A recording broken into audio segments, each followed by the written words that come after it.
नमस्कार, मैं मनोज बिष्ट स्वागत करता हूं अपने YouTube channel one stop education portal में। इस वीडियो लेक्चर की शुरुआत करने से पहले आपने अभी तक हमारे चैनल को सब्सक्राइब नहीं किया है तो प्लीज़ चैनल को सब्सक्राइब करें और बेल आइकन को ज़रूर दबाएं ताकि आने वाली वीडियो की नोटिफिकेशन जो है आप तक पहुंच सके। तो आइए इस वीडियो लेक्चर की शुरुआत करते हैं। इस वीडियो लेक्चर में मांग की मूल्य लोच प्राइस इलास्टिसिटी ऑफ डिमांड के पार्ट 6 का अध्ययन करेंगे। इससे पहले मांग की मूल्य लोच की 5 वीडियो को अपलोड कर दिया है, आप जाकर उन्हें देख सकते हैं। लिंक को वीडियो के डिस्क्रिप्शन बॉक्स में या प्लेलिस्ट में जाकर आप उन्हें देखिएगा। इस वीडियो में हम निम्न बिंदु पर चर्चा करेंगे। उन बिंदु में पहला, दो मांग वक्रों के मूल्य लोच की तुलना, यानी कि जब दो मांग वक्र दिए हुए हों तो उसके संबंध में जो है मांग की मूल्य लोच किस प्रकार होगी उसके बारे में समझेंगे। और नंबर 2, अंधिमान वक्रों के कीमत उपभोग वक्र द्वारा मांग की मूल्य लोच का अनुमान लगाना, यानी कि जब अंधिमान वक्र या इंडिफरेंस कर्व जो है वो दिया हो उसके संबंध में जो है कीमत उपभोग वक्र यानी पीसीसी वक्र किस प्रकार का होगा और मांग की मूल्य लोच किस प्रकार होगी उसके बारे में समझेंगे। और नंबर 3, मांग की प्रति मूल्य लोच यानी क्रॉस इलास्टिसिटी ऑफ डिमांड के बारे में समझेंगे। तो आइए इसकी शुरुआत करते हैं। पहला है दो मांग वक्रों की मूल्य लोच की तुलना, यानी comparing price elasticity of two demand curve, यानी कि जब दो मांग वक्र दिए हुए हों तो उसके संबंध में जो है मांग की मूल्य लोच किस प्रकार की होगी। इसके अंतर्गत पहला बिंदु है कि एक दी हुई कीमत पर दो ऐसे मांग वक्रों की मूल्य लोच की तुलना जो परस्पर जो है एक दूसरे को काटते हैं। मतलब कि एक दी हुई कीमत, वस्तु की दी हुई कीमत पर दो मांग वक्र जो आपस में काटते हैं, यानी comparing price elasticity at a given price when the two demand curve intersect, यानी कि जब दो डिमांड कर्व दिए हुए हों और वो आपस में काटती हुई। तो इसको एक रेखाकृति से समझते हैं। रेखाकृति में जैसा कि आप देख सकते हैं, एक्स अक्ष पर क्वांटिटी ऑफ डिमांड को दर्शाया गया है और वाई अक्ष पर कीमत को दर्शाया गया है। रेखाकृति में जो है एक्स अक्ष पर क्या दिखाया है, क्वांटिटी ऑफ डिमांड को, और वाई अक्ष पर जो है वो प्राइस को दर्शाया गया है। दो मांग वक्र यानी ए बी और सी डी दिखाए गए हैं। दो मांग वक्र यानी ए बी और सी डी जो दो मांग वक्र हैं जो आपस में इंटरसेक्ट हैं, यानी एक दूसरे को ई बिंदु पर काटते हैं। रेखाकृति से समझ सकते हैं कि ए बी मांग वक्र और सी डी मांग वक्र जो है वो अधिक चपटा हुआ है ए बी की तुलना में, यानी ए बी जो मांग वक्र है उसकी तुलना में सी डी जो मांग वक्र है वो अधिक चपटा हुआ है, यानी फ्लैटर है। हम ज्ञात कर सकते हैं कि अधिक चपटे मांग वक्र यानी सी डी जो है वो अधिक चपटा हुआ मांग वक्र है के प्रत्येक बिंदु पर मूल्य लोच जो है वो अधिक ढाल के मांग वक्र यानी ए बी के अधिक ढाल वाला मांग वक्र है ए बी से अधिक होगी, यानी सी डी पर जो है वो ए बी की तुलना में अधिक होगी, मूल्य लोच जो है वो अधिक होगी। माना मांग वक्र सी डी पर जो है हमें मांग वक्र सी डी के बिंदु ई पर जो है मूल्य लोच का पता लगाना है। तो मांग वक्र के सी डी के बिंदु ई पर मूल्य लोच होगी O P upon P C, यानी कि मांग वक्र सी डी के बिंदु ई पर मूल्य लोच क्या होगी, O P upon P C के बराबर होगी मांग की मूल्य लोच। इसी प्रकार यदि अधिक ढाल वाले मांग वक्र यानी ए बी के बिंदु ई पर मूल्य लोच का पता लगाना है तो हम O P upon P A से पता लगा सकते हैं, यानी ए बी के बिंदु ई पर मांग की मूल्य लोच क्या होगी, O P upon P A के बराबर होगी। रेखाकृति से पता चलता है कि सी डी मांग वक्र और ए बी मांग वक्र के मूल्य लोच जो है यानी O P upon P C यानी O P upon P C जो है O P upon P C यानी O P upon P C जो है वो ग्रेटर होगा किससे, O P upon P A से, पी ए से जो है वो ग्रेटर होगा, क्योंकि पी सी की लंबाई जो है पी ए से जो है क्या है, कम है, इसलिए जो है O P upon P C greater होगा O P upon P A से, यानी कि ओ मांग वक्र सी डी के बिंदु ई पर जो है मांग की मूल्य लोच वो अधिक होगी मांग वक्र ए बी के बिंदु ई से। इस प्रकार हम कह सकते हैं कि किसी अन्य दी हुई कीमत पर, यानी किसी दी हुई कीमत पर, जैसे कि हमें रेखाकृति में जो है वो ओ पी कीमत दी हुई है के मांग की मूल्य लोच कम ढाल वाले मांग वक्र, यानी कम ढाल वाला कौन सा है, सी डी जो मांग वक्र है वो कम ढाल वाला है, और ए बी जो है ए बी मांग वक्र वो अधिक ढाल वाला है। अधिक ढाल वाले मांग वक्र ए बी की अपेक्षा अधिक होगी, यानी सी डी पर जो है मांग की मूल्य लोच ए बी की तुलना में अधिक होगी,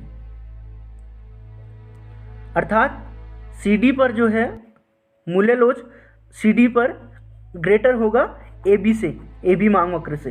ठीक है,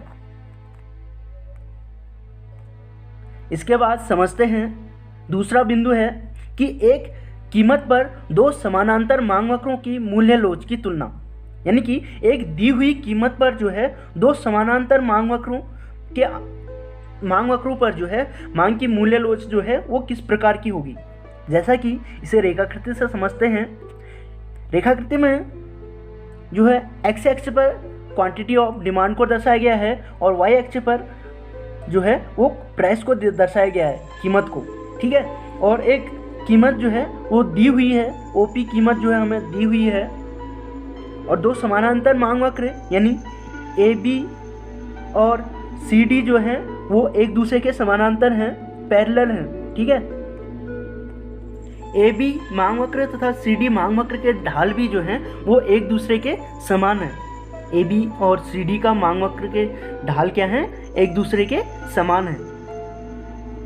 अब हम जान सकते हैं कि मांग वक्र ए बी और सी डी पर जो है दी हुई कीमत ओ पी पर जो है मांग की मूल्य लोच जो है वो भिन्न भिन्न है, यानी ओ पी कीमत पर मांग की मूल्य लोच भिन्न भिन्न है। बिंदु पी से एक्स एक्स के समानांतर एक रेखा खींची, यानी बिंदु पी से जो है एक्स एक्स के समानांतर एक रेखा खींची जो मांग वक्र ए बी को जो है मांग वक्र ए बी को आर बिंदु पर स्पर्श करता है या काटता है, और मांग वक्र सी डी को क्यू बिंदु पर काटता है। मांग वक्र ए बी के आर बिंदु पर मांग की मूल्य लोच का पता लगाना है तो हम जो है मांग वक्र ए बी के बिंदु आर पर मूल्य लोच क्या होगा कि आर बी अपॉन आर ए होगा। क्या होगा, आर बी अपॉन आर ए, क्योंकि समकोण त्रिभुज ओ ए बी में, समकोण त्रिभुज ओ ए बी में जो है P R O P R जो है वो ओ बी के बराबर है, यानी समानांतर है। ठीक है, इसलिए R B upon R B upon R A equal to होगा O P upon P A के बराबर होगा। ठीक है, O P upon P A के बराबर जो है होगा। समकोण त्रिभुज पी आर ओ बी के बराबर है, इसलिए R B upon R A जो है वो O P upon P A के बराबर होगा। अतः ए बी महावक्र के बिंदु आर पर मूल्य लोच जो है वो O P upon P A के बराबर होगा। ए बी महावक्र के आर बिंदु पर मूल्य लोच क्या होगा, O P upon P A के बराबर होगा। इसी प्रकार महावक्र सी डी के बिंदु क्यू पर जो है मांग की मूल्य लोच जो है वो O P upon P C के बराबर होगा। महावक्र सी डी के बिंदु क्यू पर जो है मांग की मूल्य लोच क्या होगी, O P upon P C के बराबर होगी, O P upon P C के बराबर होगी। इस प्रकार रेखाकृति से समझ सकते हैं कि बिंदु आर पर मूल्य लोच जो है वो O P upon P A जो है वो, और बिंदु क्यू पर यानी बिंदु क्यू पर मांग की मूल्य लोच O P upon P C जो है वो आपस में बराबर नहीं है, क्योंकि ओ पी अतः ओ पी वो लेस होगा O P upon P A जो है O P upon P A वो लेस होगा किससे, O P upon P A से।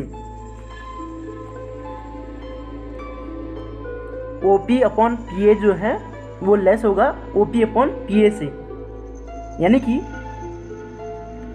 मांग वक्र ए बी के आर बिंदु पर मांग की मूल्य लोच क्या होगी, O P upon P A, और बिंदु सी डी के बिंदु क्यू पर मांग की मूल्य लोच क्या होगी, O P upon P C, जो ए बी के आर बिंदु पर मूल्य लोच से अधिक होगी, यानी कि O P upon P A जो है, यानी O P upon P A वो किससे लेस होगी, O P upon P C से, O P upon P C से। अर्थात हम कह सकते हैं कि मांग वक्र सी डी के बिंदु क्यू पर मांग की मूल्य लोच जो है मांग वक्र ए बी के बिंदु आर पर मूल्य लोच से कम होगी, यानी कि सी डी के बिंदु क्यू पर मांग की मूल्य लोच ए बी के बिंदु आर पर मांग की मूल्य लोच से कम होगी। लेकिन दोनों के वक्रों के जो ढाल हैं वो समान ही हैं। ए बी और सी डी के जो मांग वक्र हैं, ए बी और सी डी मांग वक्र हैं, उनके ढाल क्या है, समान है, और जबकि मूल्य लोच जो है अलग उन आर बिंदु और क्यू बिंदु पर अलग अलग है, भिन्न है। इसके बाद जानते हैं तीसरा जो बिंदु है कि एक दी हुई मात्रा पर विभिन्न मांग वक्रों पर मांग की मूल्य लोच की तुलना, यानी different parallel demand curve at a given quantity, यानी कि एक वस्तु की दी हुई मात्रा पर जो है वस्तु की विभिन्न कीमतों पर विभिन्न मांग मात्रा की तुलना पर जो है मांग की मूल्य लोच किस प्रकार की होगी, इसे रेखाकृति से समझते हैं। रेखाकृति में जो है वो एक्स अक्ष पर क्वांटिटी ऑफ डिमांड को दर्शाया गया है और वाई अक्ष पर प्राइस को दर्शाया गया है, यानी कीमत को दर्शाया गया है। डी डी जो है वो मांग वक्र है, आरंभिक मांग वक्र, और P1, P2, P3 जो है वो कीमत स्तर को दर्शाता है। रेखाकृति में आरंभिक मांग वक्र यानी DD पर जो है जो मांग वक्र है वो सरक कर D डैश हो जाती है, ऊपर को सरक कर D डैश हो जाती है, और मांग वक्र और खिसक कर जो है वो D डबल डैश हो जाती है। तो मांग वक्र के D से D डैश और D डैश से डबल D डैश होने पर जो है मांग की जो मात्रा है वो OQ दी हुई है। OQ दी हुई मात्रा पर हमें यह जानना है कि किस प्रकार इसके अनुरूप जो है मांग DD से D डैश होती है, उसके बाद D डबल डैश यानी कि यहाँ तक पहुँचती है। पर मूल्य लोच आरंभिक मांग वक्र डी के बिंदु ए से किस प्रकार भिन्न है। यानी कि मांग वक्र ए डी के ए बिंदु और डी डैश के बिंदु बी पर और बिंदु सी पर जो है किस प्रकार मांग की मूल्य लोच जो है वो भिन्न है, इसके बारे में जानना है। तो हम मांग की मूल्य लोच का सूत्र यानी EP equal to delta Q upon delta P multiply P/Q से जो है हम इन मांग वक्रों के विभिन्न बिंदु पर जो है मांग की मूल्य लोच को जान सकते हैं। यानी इस सूत्र के माध्यम से जो है हम मांग की मूल्य लोच को जान सकते हैं विभिन्न मांग वक्रों के विभिन्न बिंदु पर। अगला है कि दूसरा अंदिमान वक्रों के कीमत उपभोग वक्र द्वारा मांग की मूल्य लोच का अनुमान लगाना। यानी अंदिमान वक्रों के कीमत उपभोग वक्र यानी प्राइस कंजप्शन कर्व द्वारा मांग की मूल्य लोच का अनुमान लगाना। यानी कि विभिन्न मांग की मूल्य लोच पर कीमत उपभोग वक्र वो किस प्रकार का होता है। अंदिमान वक्र विश्लेषण की धारणा कीमत उपभोग वक्र यानी PCC से ही मूल्य लोच का पता लगाती है। अंदिमान वक्र विश्लेषण जो है वो कीमत उपभोग वक्र से ही जो है मूल्य लोच यानी प्राइस इलास्टिसिटी का पता लगाती है। PCC से यानी प्राइस कंजप्शन कर्व से यह जान सकते हैं कि मांग की मूल्य लोच इकाई के बराबर है या इकाई से अधिक है या इकाई से कम है। PCC से क्या जान सकते हैं कि मूल्य लोच इकाई से अधिक है या इकाई के बराबर है या इकाई से कम है। तो जानते हैं लोचदार मांग या अत्यधिक लोचदार मांग यानी कि EP>1 के संबंध में जो है कीमत उपभोग वक्र नीचे की ओर झुका होता है। लोचदार मांग या अत्यधिक लोचदार मांग के संबंध में जो है कीमत उपभोग वक्र वो नीचे की ओर झुका हुआ होता है।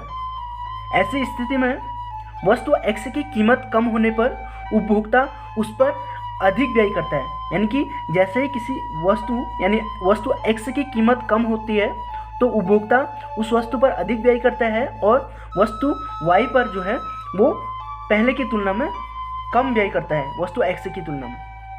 इसे रेखाकृति से समझते हैं।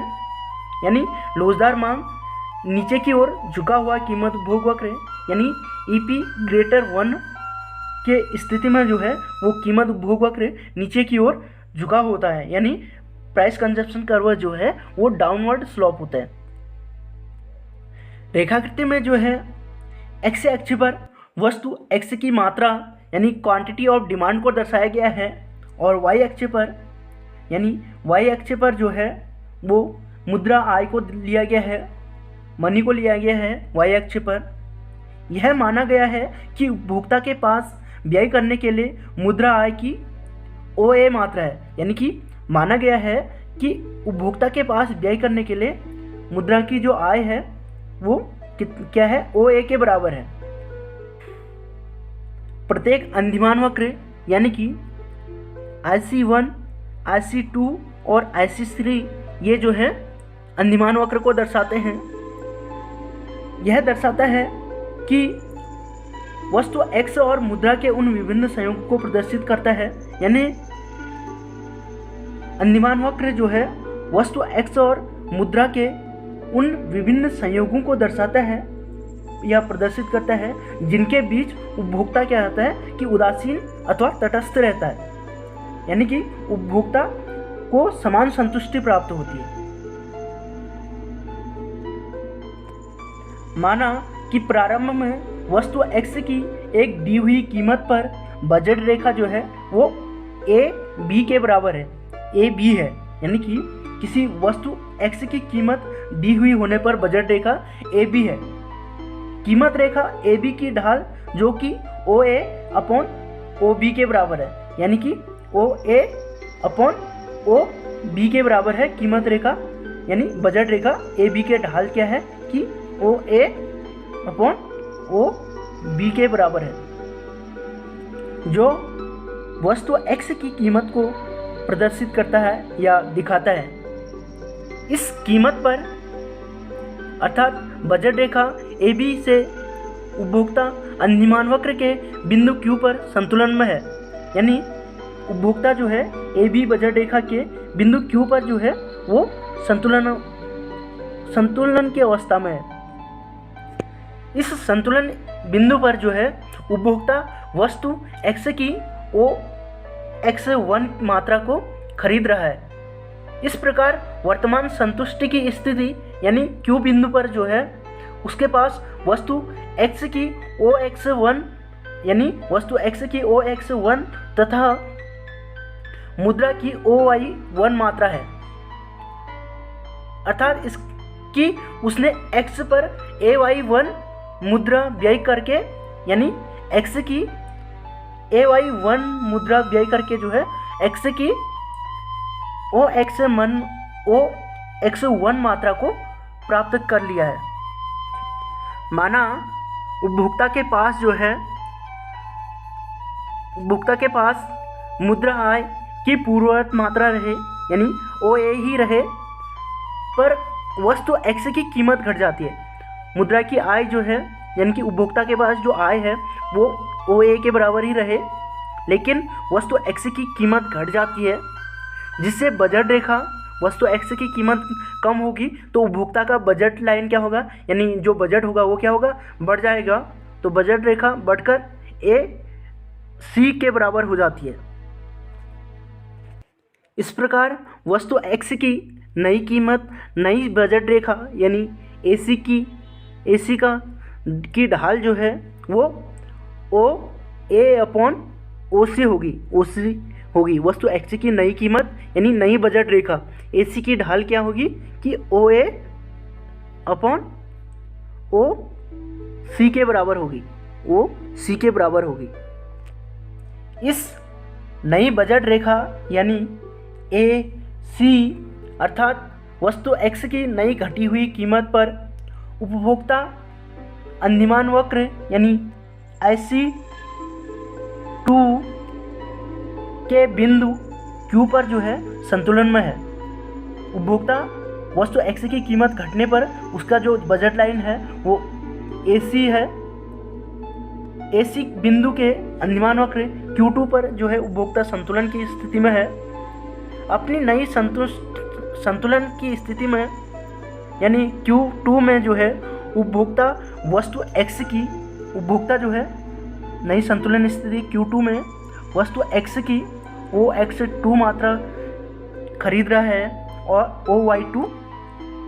AY2 जो है मुद्रा व्यय करके, अर्थात वस्तु x की कीमत घट जाने पर वस्तु x की कीमत के घटने पर जो है उसके फलस्वरूप बजट रेखा वस्तु x की कीमत के घटने पर बजट रेखा AB से AC चली जाती है, सरक कर आगे को AC पर चली जाती है। उपभोक्ता AC बिंदु पर जो है वस्तु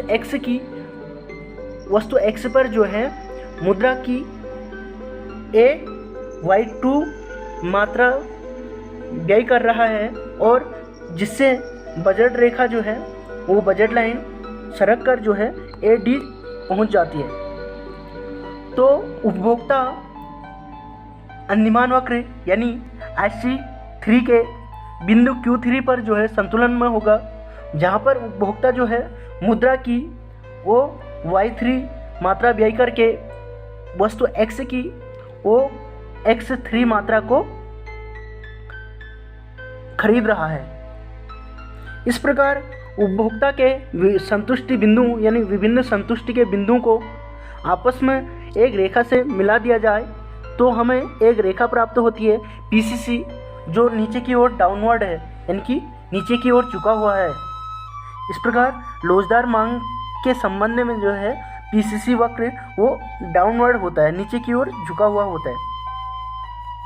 इसके बाद समझते हैं जब मांग की मूल्य लोच इकाई के बराबर हो तो ऐसी स्थिति में जो है प्राइस कंजप्शन कर्व यानी कीमत उपभोग वक्र वो क्षितिज के समानांतर सरल रेखा यानी हॉरिजॉन्टल स्ट्रेट लाइन का होगा। मांग की मूल्य लोच इकाई के बराबर होने पर कीमत उपभोग वक्र जो है वो क्षितिज के समानांतर होगा। ऐसी स्थिति में वस्तु की कीमत में परिवर्तन होने पर भी जो है कुल व्यय स्थिर रहता है। यानी कि जब वस्तु की कीमत में परिवर्तन होता है तो कुल व्यय में जो है कोई परिवर्तन नहीं होता है। इसको रेखाकृति से समझते हैं। रेखाकृति में जैसा कि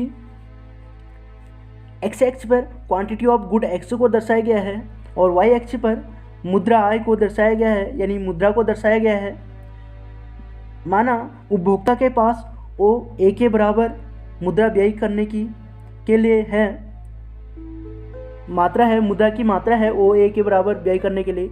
इस प्रकार माना कि जो है उपभोक्ता के पास ए बी बजट रेखा है और माना वस्तु एक्स की कीमत घट जाती है। वस्तु एक्स की कीमत के घटने से बजट रेखा जो है वो बढ़कर ए सी चली जाती है, ए बी से बढ़कर ए सी चली जाती है। तो उपभोक्ता जो है वस्तु OX1 खरीद रहा था और वह कीमत रेखा के AB से AC AD की ओर परिवर्तित हो जाने पर उसकी खरीदी गई मात्रा यानी कि उपभोक्ता की खरीदी गई मात्रा जो है वो OX1, OX2 और OX3 होती है।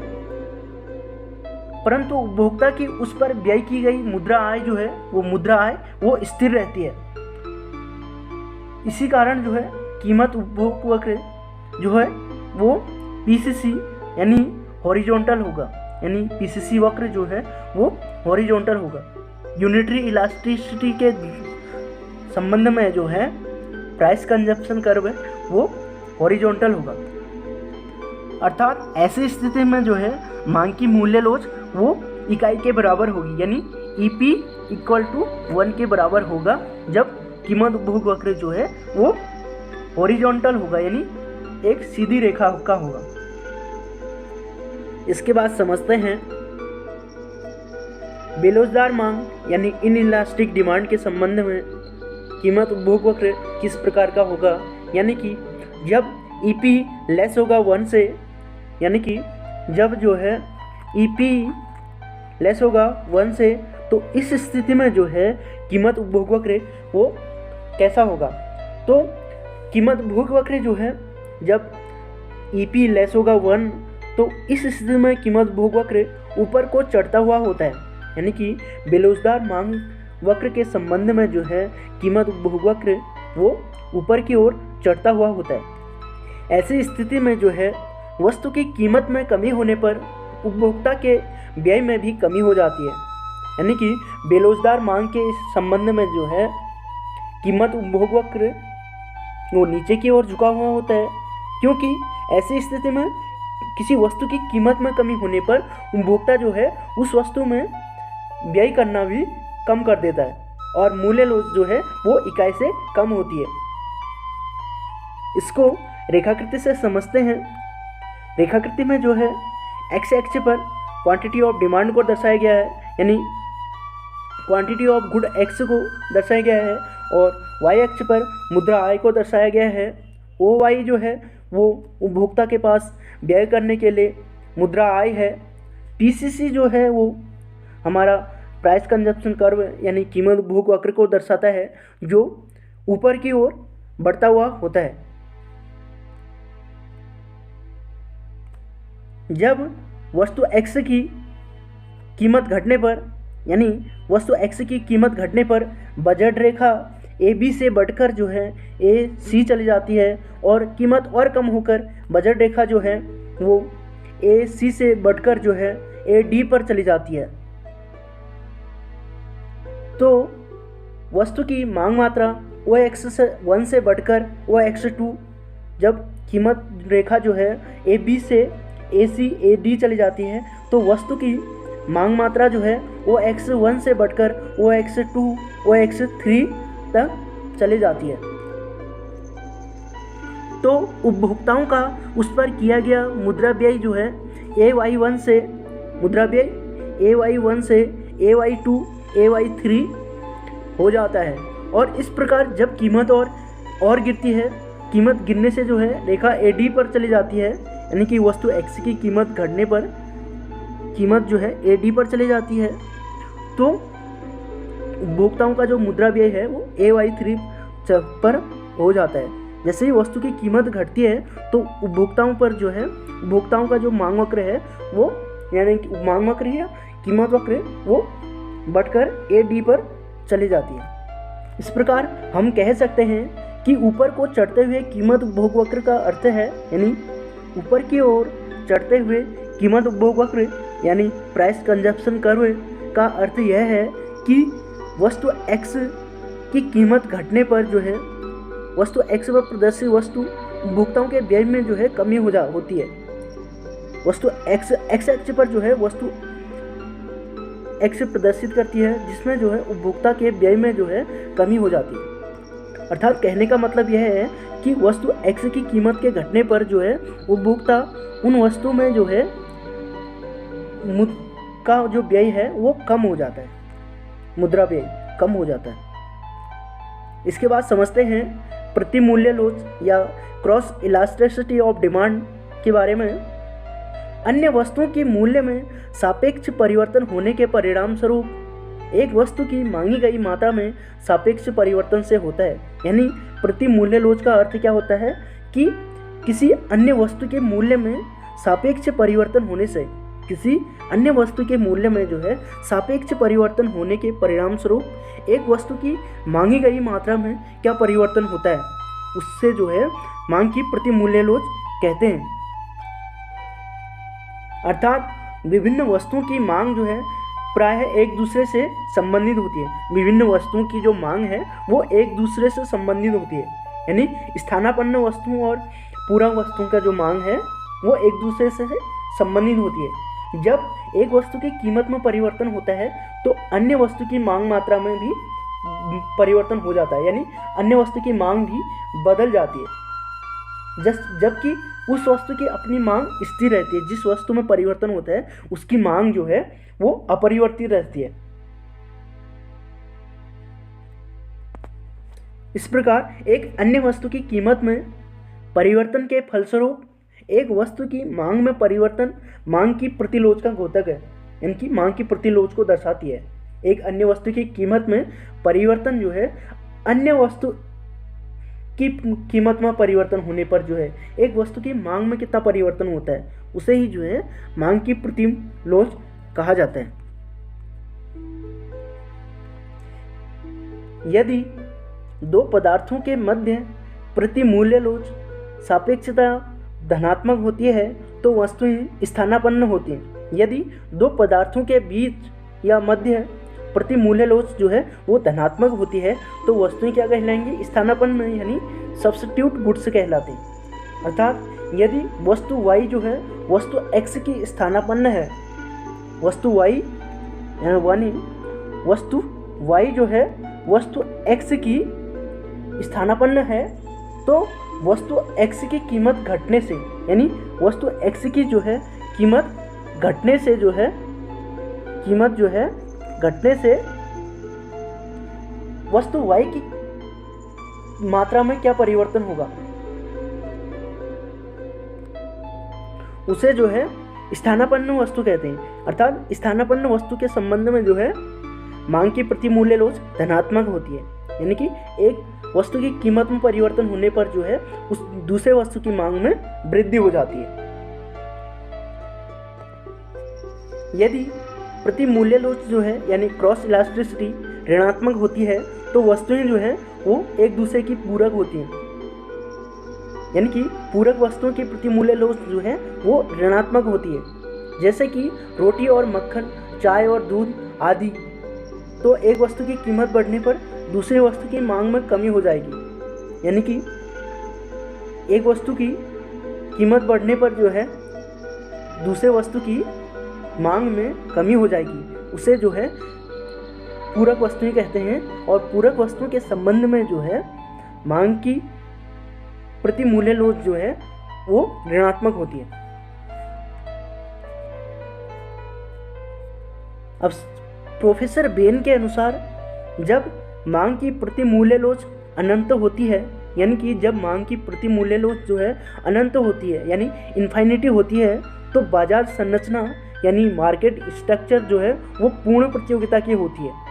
जब मांग की प्रति मूल्य लोच जो है वो अनंत होती है तो बाजार संरचना पूर्ण प्रतियोगिता की होती है। जब मांग की प्रति मूल्य लोच शून्य होती है, जब मांग की प्रति मूल्य लोच जो है वो शून्य होती है अथवा लगभग शून्य होती है तो वह शुद्ध एकाधिकारी की दशा होती है। जब पदार्थों के मध्य प्रति मूल्य लोच बहुत अधिक होती है, पदार्थों के मध्य जो है प्रति मूल्य लोच वो बहुत अधिक होती है, जैसा उस स्थिति में जबकि विभिन्न फर्में जो है निकट के स्थानापन्न उत्पादित करती हैं, स्थानापन्न वस्तु को उत्पादित करती हैं, तो बाजार संरचना अपूर्ण प्रतियोगिता की होगी। मांग की प्रतिलोच को रेखाकृति से समझते हैं। मांग की प्रतिलोच को जो है रेखाकृति से समझते हैं। रेखाकृति में जो है दो स्थानापन्न वस्तुओं को की प्रतिमूल्य लोच का स्पष्टीकरण है। रेखाकृति में दो वस्तुओं x और y के मांग वक्र दिए गए हैं, यानी x और y के जो है मांग वक्र दिए गए हैं। पदार्थ x और y के जो मांग वक्र हैं यानी dx जो है वो पदार्थ x का मांग वक्र है और dy जो है वो पदार्थ y का मांग वक्र है। प्रारंभ में वस्तु y की कीमत OP1 है। प्रारंभ में जो है वस्तु y की कीमत जो है वो OP1 है, जिस पर इस वस्तु की OQ1 मात्रा की मांग है, यानी कि वस्तु y की OQ1 के बराबर मांग की जाती है और वस्तु x की कीमत जो है वो OP के बराबर है। वस्तु x की कीमत जो है OP के बराबर है, जिस पर OP कीमत पर जो है वस्तु x की OM1 मात्रा की मांग की जाती है। OM1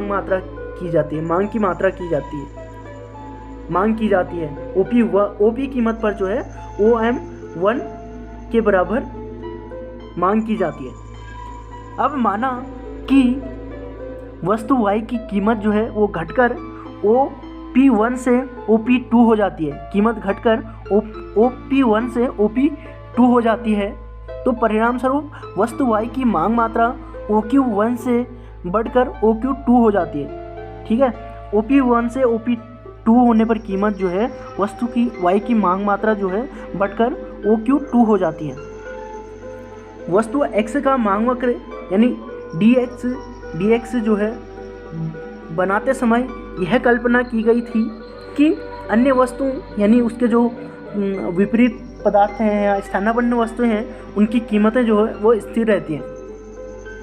अब माना वस्तु y की कीमत जो है वो कम हो गई है, यानी OP1 से OP2 हो गई है और इसकी मांग मात्रा बढ़कर OQ1 से OQ2 चले गई है, तो यह स्वाभाविक है कि इसका प्रभाव जो है वस्तु x की मांग पर पड़ेगी। यानी कि स्थानापन्न वस्तु की स्थिति में क्या होता है कि एक वस्तु की कीमत में कमी होने पर जो है दूसरे वस्तु पर जो है प्रभाव पड़ता है। यदि वस्तु y जो है वस्तु x की स्थानापन्न है, यानी कि वस्तु y जो है वस्तु x की स्थानापन्न है, तो वस्तु y की कीमत घटने के कारण वस्तु y की कीमत जो है OP1 से OP2 होने के कारण इसकी मांग मात्रा OQ1 से OQ2 चली गई है। तो इससे जो है वस्तु x का मांग वक्र बाईं ओर को विवर्तित हो जाएगा। इससे जो है उपभोक्ता क्या करेंगे कि वस्तु x की मांग कम कर देंगे, क्योंकि वस्तु y की कीमत कम हो गई है, जिससे वस्तु y की मांग जो है बढ़कर OQ2 हो गई है और वस्तु x की मांग घटकर जो है dx हो गई है। इसका कारण यह है कि जब किसी वस्तु की मात्रा बढ़ती है, यानी कि जब y वस्तु की मात्रा OQ1 से जो है OQ2 चली गई है, तो किसी वस्तु की मात्रा बढ़ती है तो इसकी स्थानापन्न वस्तु का सीमांत तुष्टि गुण जो है वो घट जाती है। तो इसकी स्थानापन्न वस्तु की सीमांत तुष्टि गुण जो है मार्जिनल यूटिलिटी वो घट जाती है, जिससे स्थानापन्न वस्तु का समस्त सीमांत तुष्टि गुण वक्र जो है यानी मार्जिनल यूटिलिटी कर्व जो है वो बाएं ओर को सरक जाता है। यानी कि जैसा कि रेखाकृति में देखते हैं कि d x हो गया है, जो मांग वक्र है वो नीचे की ओर सरक गया है। यदि वस्तु x वस्तु y का स्थानापन्न न होकर उसकी पूरक वस्तु है, यानी यदि वस्तु y जो है वस्तु x की स्थानापन्न न होकर वस्तु y की पूरक होती है, तो वस्तु y की कीमत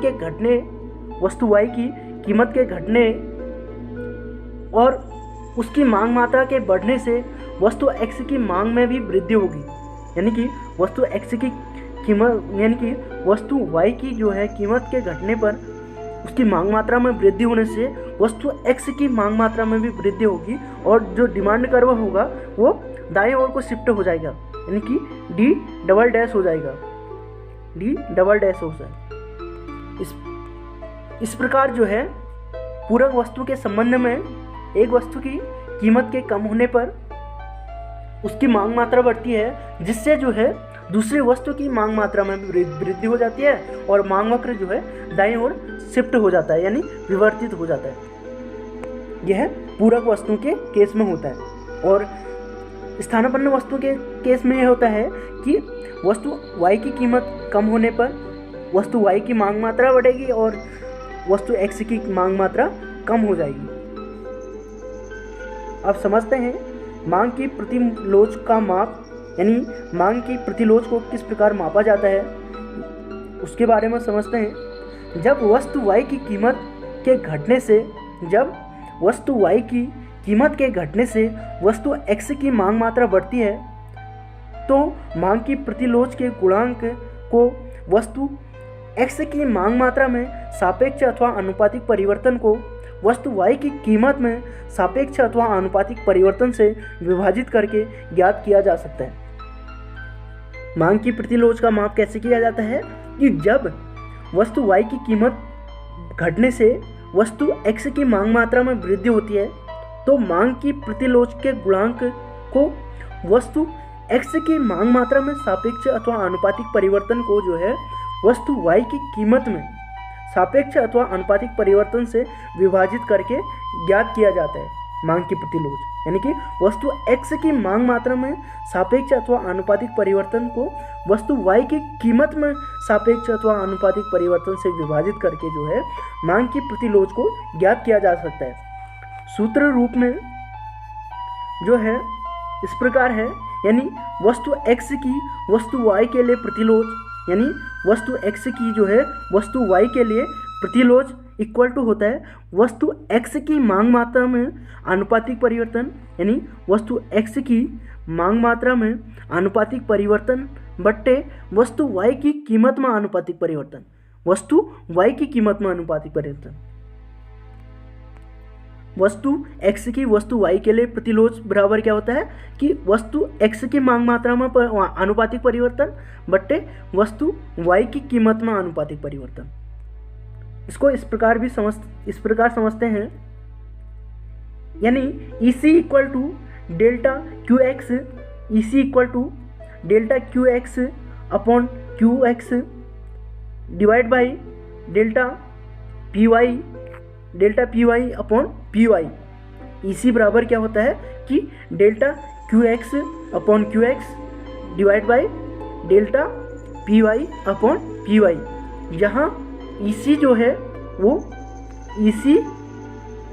वो जो है वस्तु x की वस्तु y के लिए मांग की प्रतिलोच को दर्शाता है। EC जो है वस्तु x की वस्तु y के लिए मांग की प्रतिलोच को दर्शाता है। QX वस्तु x की आरंभिक मांग मात्रा को दर्शाता है और डेल्टा QX वस्तु x की मांग मात्रा में परिवर्तन को दर्शाता है।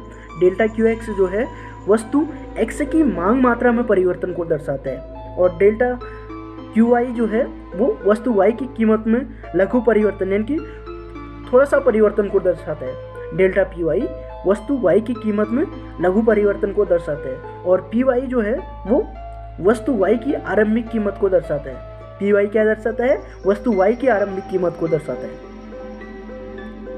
इस प्रकार जब वस्तु y की वस्तु x से मांग की प्रतिलोच धनात्मक होती है, जब वस्तु y की जो है वस्तु x से मांग की प्रतिलोच धनात्मक होती है तो कीमत उपभोग वक्र जो है नीचे की ओर गिरता हुआ होता है। जब वस्तु y की वस्तु x से मांग की प्रतिलोच क्या होगी, धनात्मक होती है, तो उस केस में जो है जो कीमत उपभोग वक्र यानी प्राइस कंजप्शन कर्व है वो नीचे की ओर गिरता हुआ होता है। अर्थात स्थानापन्न वस्तुओं की का जो कीमत उपभोग वक्र है वो नीचे की ओर गिरता हुआ होता है। और जब दो वस्तु में प्रतिलोच जो है वो ऋणात्मक होती है, यानी पूरक वस्तुओं के केस में जो है कीमत उपभोग वक्र ऊपर को चढ़ता हुआ होता है।